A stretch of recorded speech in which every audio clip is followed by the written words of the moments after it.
కాళేశ్వరం విచారణ కమలం పార్టీలో చిచ్చురేపుతోంది. ఘోష్ కమిషన్ విచారణతో బీజేపీలో భిన్న స్వరాలు వినిపిస్తున్నాయి. కాళేశ్వరం అద్భుతమని ఈటల కొనియాడితే ఆ ప్రాజెక్టుతో ప్రజలకు నష్టమని కిషన్ రెడ్డి కామెంట్ చేశారు. తాను బీఆర్ఎస్ మాజీ నేతగానే విచారణకు హాజరయ్యానని మల్కాజ్గిరి ఎంపీ ఈటల ప్రకటించగా కాళేశ్వరం అవినీతిపై విచారణ సీబీఐకి అప్పగించాలని కిషన్ రెడ్డి డిమాండ్ చేస్తున్నారు. భిన్న స్వరాలతో ఆ పార్టీ నేతలు గందరగోళంలో పడ్డారు. ఈటల తీరుతో పార్టీకి పెద్ద డ్యామేజ్ అని భావిస్తున్నారు. కేసీఆర్ ను కాపాడేలా ఈటల వ్యవహరిస్తున్నారని బీజేపీ క్యాడర్ భావిస్తోంది. ఇదే విషయంపై మరింత సమాచారం విజయ్ అందిస్తారు. విజయ్, కాళేశ్వరం కమిషన్ విషయంలో బీజేపీలో భిన్న స్వరాలు వినిపిస్తున్నాయి కదా, ఏంటి అప్డేట్స్? కాళేశ్వరము ఏదైతే ఘోష్ కమిషన్ ముందు ఇటీవల బీజేపీ ఎంపీ ఈటల రాజేందర్ విచారణ అనంతరం పార్టీలో పూర్తిగా భిన్న స్వరాలు అయితే వినిపిస్తున్నాయి. నేతలు మాట్లాడుతున్న తీరు పట్ల కూడా ఒకరికొకరికి సంబంధం ఉండని స్టేట్మెంట్లు కూడా బయటకు వస్తున్నాయి. వాస్తవానికి కాళేశ్వరానికి సంబంధించి ఇటీవల గత అసెంబ్లీ ఎన్నికల ప్రచారంలో ప్రధాని మోదీ ఇక్కడ ప్రచారంలో పాల్గొన్నప్పుడు కాళేశ్వరం ప్రాజెక్టు బీఆర్ఎస్ పార్టీకి, కేసీఆర్ కుటుంబానికి ఏటీఎం మిషన్ లాగా మారిందంటూ కూడా నేరుగా ప్రధాని కామెంట్ చేసినటువంటి సిచ్యువేషన్ మనం చూసాం. ఆ తర్వాత కాళేశ్వరం ప్రాజెక్టు పైన పదే పదే ఈ రాష్ట్రంలో ఏ ఎన్నికలు జరిగినా, ఏ ముఖ్య నేత బీజేపీకి సంబంధించి ప్రెస్ మీట్ పెట్టినా కాళేశ్వరం పైనే మాట్లాడుతుండే, కాళేశ్వరంకు సంబంధించి అది మొత్తంగా కూడా అవినీతి జరిగింది, ఆ కాళేశ్వరం ప్రాజెక్టు వల్ల కేసీఆర్ ఫ్యామిలీ కూడా మొత్తం బాగుపడ్డదంటూ కూడా బీజేపీకి సంబంధించినటువంటి ముఖ్య నేతలందరూ కూడా పదే పదే ప్రెస్ మీట్లు పెట్టి మాట్లాడారు. ఇక రీసెంట్గా జరిగినటువంటి ఘోష్ కమిషన్ విచారణ అనంతరం కూడా విచారణకు వెళ్ళినటువంటి ఎంపీ ఈటల రాజేందర్ వ్యాఖ్యలతో బీజేపీలో చాలా వరకు కూడా నేతల మధ్య సమన్వయ లోపం కనిపిస్తున్నది. వాస్తవానికి కాళేశ్వరం విషయానికి సంబంధించి రాష్ట్ర ప్రభుత్వము విచారణకు సంబంధించి సిబిఐకి ఇవ్వాలని కూడా బీజేపీకి సంబంధించినటువంటి ఎంపీలు పదే పదే డిమాండ్ చేస్తున్నారు. అయితే ముందుగా ఈటల రాజేందర్ విచారణకు వెళ్ళిన తరుణంలో పార్టీ నుంచి కూడా కొన్ని కామెంట్స్ వినిపించాయి. వాస్తవానికి అక్కడ జరిగినటువంటి అవినీతిని అంతా కూడా ఘోష్ కమిషన్ ముందు ఈటల రాజేందర్ చెప్తారని చెప్పి కూడా పలువురు నేతలు ఇంటర్నల్గా చెప్పినటువంటి దాఖలాలు ఉన్నాయి. కానీ నేరుగా విచారణ అనంతరం చూస్తే మాత్రం కాళేశ్వరం అనేది చాలా గొప్ప ప్రాజెక్టు, అది ఎవరి నిర్ణయం కాదు, కేవలం క్యాబినెట్ నిర్ణయం అంటూ కూడా అక్కడ విచారణలో ఈటల చెప్పిన తర్వాత పార్టీలో నేతల మధ్య పూర్తి స్థాయిలో సమన్వయ లోపం అయితే కనిపిస్తున్నది. దీన్ని డిఫెండ్ చేయలేకపోతున్నారు. ఇది అధికార పార్టీకి సంబంధించినటువంటి అప్పట్లో బీఆర్ఎస్లో ఉండే పలువురు కూడా ఇప్పుడు అధికార పార్టీలో ఉన్నారు. వారు కూడా చెప్తుంది ఏంటంటే ఇది క్యాబినెట్ నిర్ణయం కాదు, ఇది కేవలం కేసీఆర్కు సంబంధించినటువంటి నిర్ణయం అని కూడా వాళ్ళు కూడా స్టేట్మెంట్ ప్రకటించడం, ఇప్పుడు బీజేపీ దాన్ని డిఫెండ్ చేసుకోలేకపోతుంది.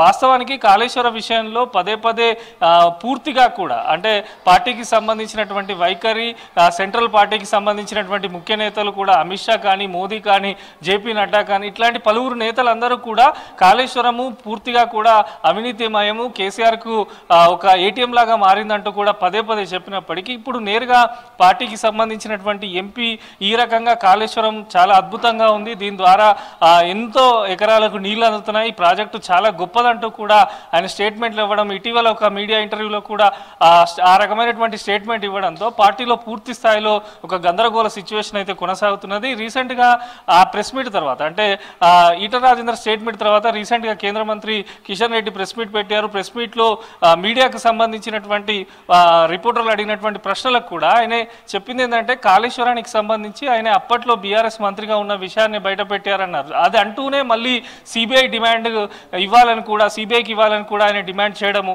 ఇదంతా కూడా పార్టీలో తలో మాట వినిపిస్తున్నారు. అయితే ఎంపీలకు సంబంధించి ప్రధానంగా మిగిలిన ఎంపీలకు సంబంధించి అరవింద్ కానీ, లక్ష్మణ్ కానీ, డీకే అరుణ కానీ వీరందరూ కూడా సిబిఐ విచారణకు ఇవ్వాల్సిందే, ప్రభుత్వాన్ని ఈ కమిషన్కు సంబంధించి విచారణ పేరుతో కాలయాపన చేస్తున్నది, వాస్తవానికి ఇది ముమ్మాటికి అవినీతి జరిగింది, ఈ ప్రాజెక్టులో కాళేశ్వరం వల్ల తెలంగాణ ప్రజలకు ఉపయోగం కంటే నష్టం ఎక్కువ అంటూ కూడా పార్టీకి సంబంధించినటువంటి ఎంపీలు ప్రకటనలు, స్టేట్మెంట్లు చేశారు. కానీ ఇప్పుడు మాత్రం చూస్తే ఇటు అధికార పార్టీ కాంగ్రెస్ కూడా తీవ్ర స్థాయిలో బీజేపీ పైన విమర్శలు చేస్తున్నది. మీ నేతనే, మీ పార్టీకి సంబంధించినటువంటి ఎంపీ కాళేశ్వరం ప్రాజెక్టు బాగుంది, ఆహో ఇహో అంటూ కితాబ్ ఇచ్చారంటూ కూడా అధికార పార్టీ నేతలు బీజేపీని టార్గెట్ చేస్తూ విమర్శలు చేయడము కొంత చర్చనైతే పార్టీలో జరుగుతుంది. దీనిపైకి సంబంధించి కూడా అధిష్టానానికి పలువురు నేతలు కూడా ఇదే విషయాన్ని చెప్పినట్టు తెలుస్తుంది. అధిష్టానం కూడా కొంత గుర్రుగా ఉన్నట్టు కూడా సమాచారం అవుతుంది. మొత్తంగా కూడా కాళేశ్వర ప్రాజెక్టుకు సంబంధించి పార్టీ అనుకున్న లైన్ ఒకటైతే అక్కడ జరిగింది ఒకటనే భావననైతే పూర్తి స్థాయిలో బీజేపీ నేతలు కింది స్థాయి నుంచి పై కేడర్ వరకు వినిపిస్తున్నటువంటి సిచ్యువేషన్ ఉంది. వాస్తవానికి పార్టీ ఏమనుకున్నదంటే విచారణకు వెళ్ళిన తర్వాత పూర్తి స్థాయిలో అక్కడ జరిగినటువంటి అవినీతి కానీ ప్రాజెక్టు నిర్మాణ లోపాలు కానీ ఇదంతా కూడా ఘోష్ కమిషన్ కు వివరణ ఇస్తారు అని చెప్పి పలువురు నేతలు కూడా ముఖ్య నేతలు భావించారు. దీని తర్వాత ఈ విచారణ తర్వాత ఖచ్చితంగా ప్రాజెక్టుకు సంబంధించినటువంటి అవినీతి పైన చర్చలు ఉంటాయి, విచారణకు సంబంధించి విచారణకు కూడా అటెండ్ అవుతారని అందరూ అనుకున్నారు. కానీ అక్కడ ఈటల రాజేందర్ ఇచ్చినటువంటి స్టేట్మెంట్ తర్వాత పార్టీ పూర్తిగా డిఫెన్స్ లో పడిపోయింది. ఎవరు ఏం మాట్లాడాలనే దానిపైన కూడా కొంత కన్ఫ్యూజన్ గందరగోళమైనటువంటి సిచ్యువేషన్ అయితే బీజేపీలో కొనసాగుతుంది. సో అధిష్టానానికి సంబంధించి దీనిపైన ఆరా తీసినట్టు కూడా తెలుస్తుంది. చూడాలి మరి, ఎందుకంటే రాష్ట్ర ప్రభుత్వానికి సంబంధించి అధికార పార్టీకి సంబంధించిన మంత్రులు కానీ ఎమ్మెల్యేలకు పూర్తి స్థాయిలో బీజేపీ తీరునైతే తప్పుపడుతున్నారు. సోషల్ మీడియా వేదికగా కూడా అనేకమైనటువంటి విమర్శలు బీజేపీ పైన వస్తూ ఉన్నాయి. కానీ అప్పుడు బీఆర్ఎస్ నేతగా ఉండి ఈటల రాజేందర్ స్టేట్మెంట్ ఇచ్చారు తప్ప దీనికి బీజేపీకి ఏ సంబంధం లేదు అని కూడా పలువురు నేతలు చెప్తున్నారు. కానీ అది ప్రజలకు సంబంధించి ఇటు బలంగా అధికార పార్టీ తన స్వరాన్ని వినిపిస్తున్నది. కాళేశ్వరం ప్రాజెక్టు పూర్తిగా అవినీతిమయము, అది కాళేశ్వరం కాదు అంటూ కూడా రాష్ట్ర ముఖ్యమంత్రి కూడా చాలాసార్లు కామెంట్ చేయడం, బీజేపీ కూడా పదే పదే అంటే వీరు ఎలక్షన్ టైంలో ఉన్నప్పుడు గత అసెంబ్లీ ఎన్నికల్లో ఖచ్చితంగా సిబిఐ విచారణకు జరిపివ్వాలి, సిబిఐకి ఇవ్వాలి అని డిమాండ్ చేస్తూ ఎన్నికల ప్రచారానికి వెళ్ళారు. కానీ ఇప్పుడు అంతా కూడా సీన్ రివర్స్ కావడం, మరి ఏ రకంగా ఇటు అధికారకు సంబంధించినటువంటి పార్టీకి సంబంధించిన మంత్రులను కూడా కొంత డిఫెండ్ చేయడంలో ఇబ్బందులు పడుతున్నట్టు తెలుస్తుంది. మొత్తంగా కూడా అధిష్టానానికి కూడా ఈ నివేదిక అందినట్టు తెలుస్తుంది. చూడాలి మరి ఎటువంటి పార్టీకి సంబంధించి కాళేశ్వర ప్రాజెక్టులో ఏ నిర్ణయాలు తీసుకోబోతున్నారు.